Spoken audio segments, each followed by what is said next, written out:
Bismillah ar-Rahman ar-Rahim.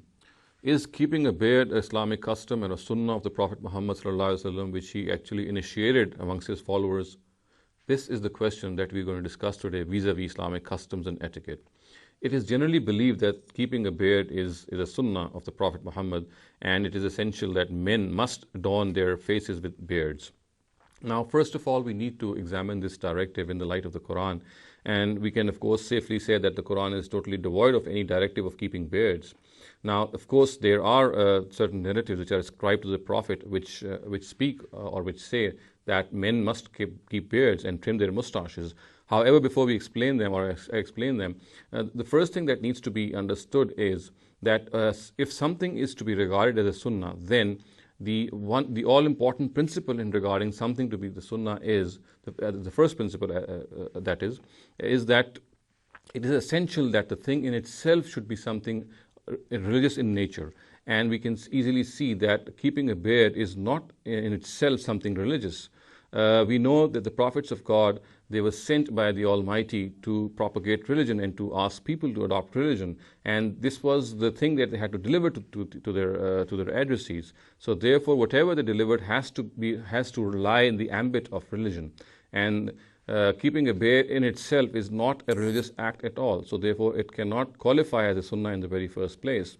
Now, of course, the issue still remains that if this is not the case, then why is it that the Prophet has asked Muslim men to grow beards and to trim their mustaches? We find a number of narratives in various authentic hadith books.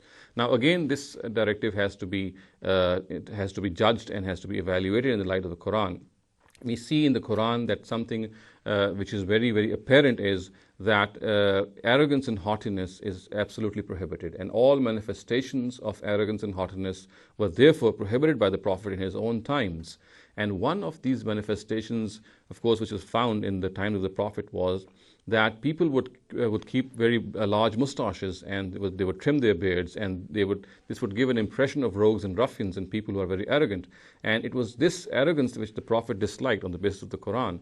And so therefore he prohibited people from keeping large mustaches and trimming their beards, and he said and remarked that if you have to grow something on your face, then it should be the beard, not the mustache.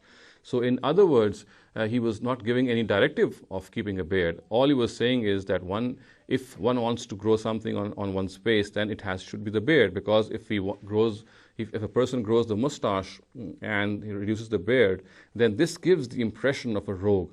This gives the impression of arrogance, which is absolutely prohibited in Islam.